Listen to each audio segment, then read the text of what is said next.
Hello এবং নমস্কার বন্ধুরা, আশা করি আপনারা সবাই ভালো আছেন। তো আজকে আমাদের নাম্বার সিস্টেমের তৃতীয় ক্লাস। আপনাদের স্বাগত জানাই আমাদের স্মার্ট ম্যাথ একাডেমিতে। তো চলো আর বেশি দেরি না করে শুরু করা যাক। কালকে আমরা ইরেশনাল ও মূলদ এবং রেশনাল মূলদ সংখ্যা সম্পর্কে পড়েছিলাম। ও মূলদ আর মূলদ, বাস্তব সংখ্যা, ইমাজিনারি সংখ্যা এবং এগুলো হয়ে গেছে। বাকি রেশনাল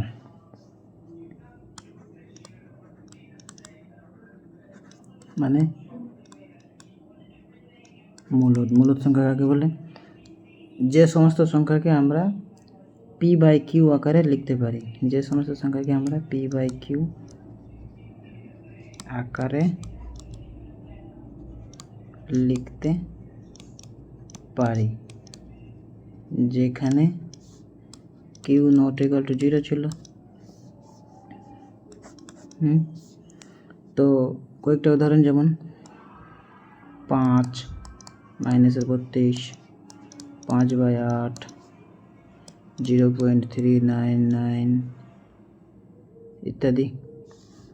মানে মূলদ সংখ্যা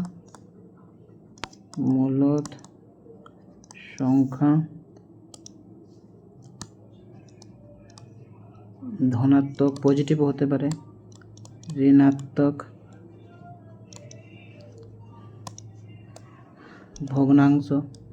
ভগ্নাংশ হতে পারে,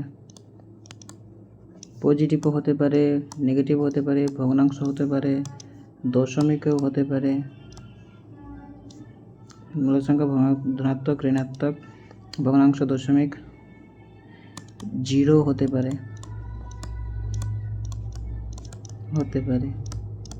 জিরো কী করে হবে? কারণ জিরোকে সমান আমরা 0/1 তো লিখতেই পারি। এটা কি p/q ফর্মে হলো না? p/q ফর্মে তো p/q আকারে লিখতে পারি, যেখানে q সমান কি আছে, এখানে q সমান 1 আছে আর p সমান 0 আছে। তো আমরা 5কেও আমরা p/q আকারে লিখতে পারি, 5/1। এটা হয়ে গেল p, এটা হয়ে গেল q। -32 এটাকেও আমরা p/q আকারে লিখতে পারি, -32/1। এটা p, এটা q, p/q আকারে লিখতে পারছি। 5/8 এটা তো অলরেডি p/q আকারে আছেই, এটা p, এটা q। এটা যদি 0.399, এটাকে যদি আমরা দশমিক তুলি তাহলে উপরে 399, নিচে 1000। এটাও p/q আকারে আমরা লিখতে পারছি। এবার তার মানে কি? মূলদ সংখ্যা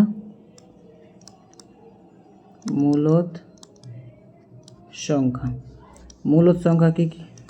ভগ্নাংশ হতে পারে,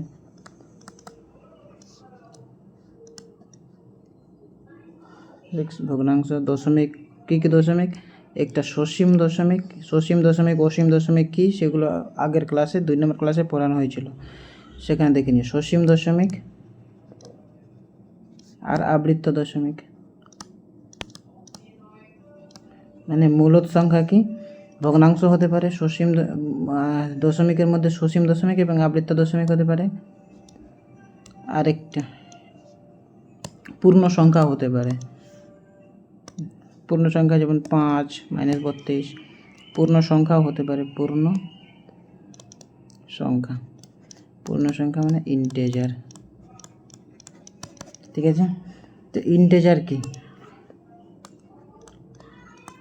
এই যে ইন্টেজার শব্দটা আসলো মানে পূর্ণ সংখ্যা।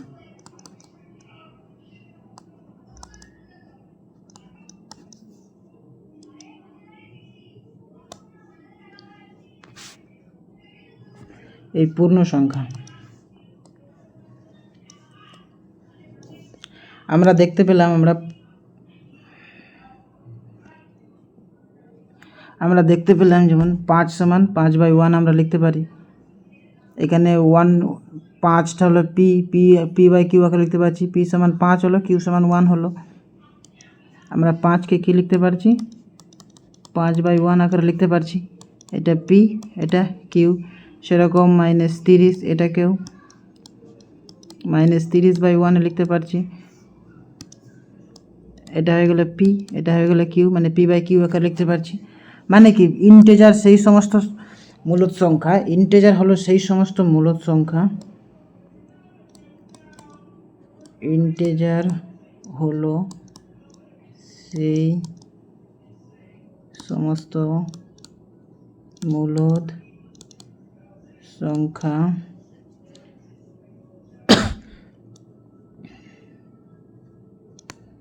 যাকে p/q আকারে লেখা হলে q = 1 হবে। q = 1 হবে, মানে q = 1 হলেই p/q আকারে যে আমরা যে লিখছি, p/q আকারে যে আমরা যে লিখছি, তা q সমান কত হবে? q সমান 1 হতে হবে। তবেই আছে কি হবে? তাকেই আমরা পূর্ণ সংখ্যা বা ইন্টেজার বলি, তাকেই আমরা পূর্ণ সংখ্যা বা ইন্টেজার বলি। তাহলে ইন্টেজার মানে পূর্ণ সংখ্যা, p/q যেখানে q = 1, q = 1 হলেই কী হবে? ইন্টেজার হবে। ঠিক আছে, তো ইন্টেজার কি কি? পূর্ণ সংখ্যা। এবার আসি পূর্ণ সংখ্যা। তাহলে পূর্ণ সংখ্যা কি? ধনাত্মকও হতে পারে, 0 হতে পারে, আর ঋণাত্মকও হতে পারে। ঋণাত্মক যেমন -1, -30, -40, -799 আরও। এগুলোকে কি? এগুলোকে আমরা p/q আকারে লিখতে পারছি, তাই জন্য এটা পূর্ণ সংখ্যা হলো। 0 একটা পূর্ণ সংখ্যা, 0কেও আমরা কি 0/1 লিখতে পারছি, p/q আকারে লিখতে পারছি। এটাও 0টাও কি পূর্ণ সংখ্যা। ধনাত্মক 5, 8, 9, 17, 4000 ইত্যাদি ইত্যাদি, এগুলোকেও আমরা p/q আকারে লিখতে পারছি।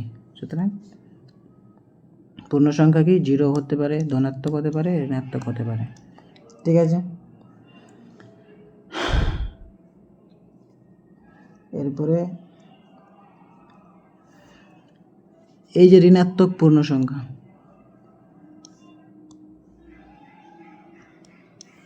এবং 0 এবং ধনাত্মক পূর্ণ সংখ্যা, 0 এবং ধনাত্মক পূর্ণ সংখ্যাকে আমরা কি বলি? হোল নাম্বার বা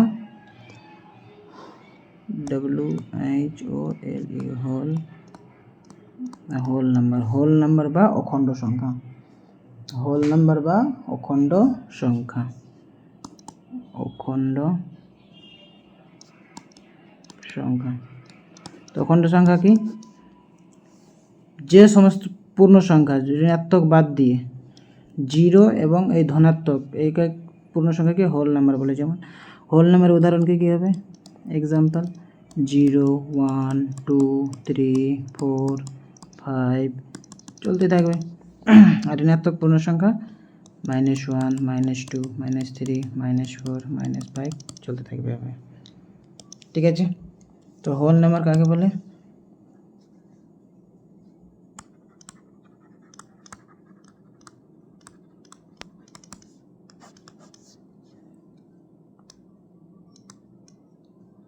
0 এবং ধনাত্মক পূর্ণ সংখ্যা মিলেই 0 এবং ধনাত্মক পূর্ণ সংখ্যা মিলেই হোল নাম্বার বা অখণ্ড পূর্ণ সংখ্যা।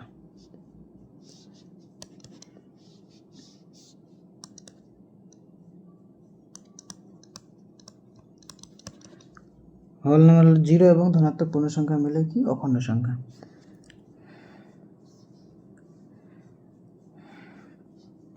এবার হোল নাম্বারের মধ্যে যদি 0কে বাদ দেওয়া যায়, হোল নাম্বারের মধ্যে মানে 0 1 2 3 4 5 6 7 8 9 10 এভাবে চলতে আছে। যদি এই 0 ছাড়া বাকি সমস্ত 0 ছাড়া বাকি সমস্তকে কি বলা হয়? স্বাভাবিক সংখ্যা বলা হয়। স্বাভাবিক সংখ্যা 0 ছাড়া। হোল নাম্বার তো 0 এবং 1 2 3 4 0 থেকে শুরু। এবার 0 ছাড়া যে সমস্ত সংখ্যা ও 1 থেকে 1 2 3 4 5 6 এগুলোকে কি বলা হয়? স্বাভাবিক সংখ্যা বা ন্যাচারাল নাম্বার। ন্যাচারাল নাম্বার, ঠিক আছে। এই যে ইন্টেজার যে হলো, ইন্টেজার মানে GER, ইন্টেজার, ইন্টেজার পূর্ণ সংখ্যা।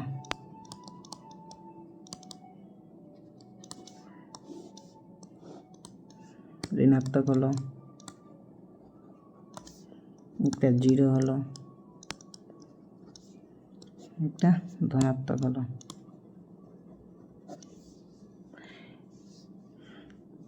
জিরো নেগেটিভ না পজিটিভ? 0 কোনো কিছু না, 0 হচ্ছে নিউট্রাল বা নিরপেক্ষ। 0 নিউট্রাল নিরপেক্ষ সংখ্যা। 0 হচ্ছে নিরপেক্ষ সংখ্যা, নিউট্রাল নাম্বার, ঠিক আছে।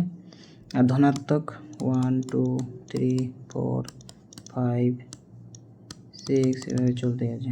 আর ঋণাত্মক -1 -2 -3 -4 -5 এভাবে মাইনাস চলতে আছে। এই যে এই ধনাত্মক পূর্ণ সংখ্যা, ধনাত্মক পূর্ণ সংখ্যাকে কি বলা হয়? এই ধনাত্মক পূর্ণ সংখ্যাকে কি বলা হয়? স্বাভাবিক সংখ্যা বলা হয়।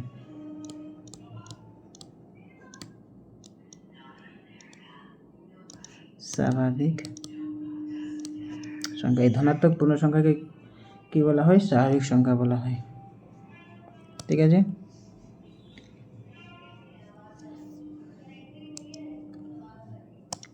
এবার আসি ন্যাচারাল নাম্বার মানে স্বাভাবিক সংখ্যা।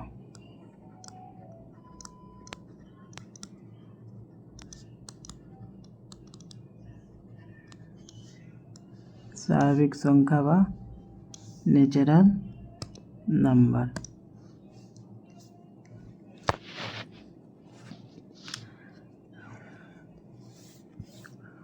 জোড় সংখ্যা,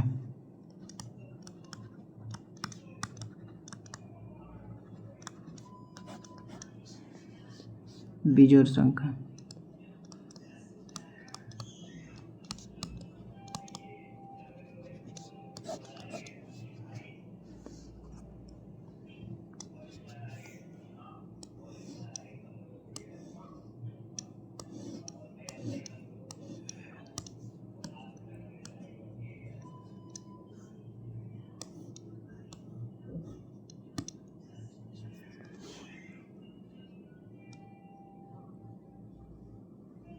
জোড় সংখ্যা এবং বিজোড় সংখ্যা। যে সমস্ত সংখ্যা 2 দিয়ে ভাগ যাবে সেগুলোই জোড় সংখ্যা। যেমন যে সমস্ত সংখ্যা 2 দিয়ে ভাগ করা যায়, যে সমস্ত সংখ্যা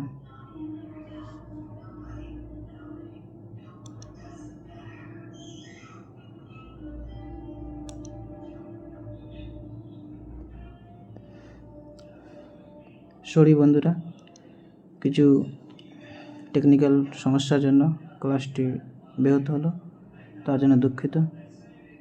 পরবর্তী ক্লাস কাল থেকে শুরু হবে।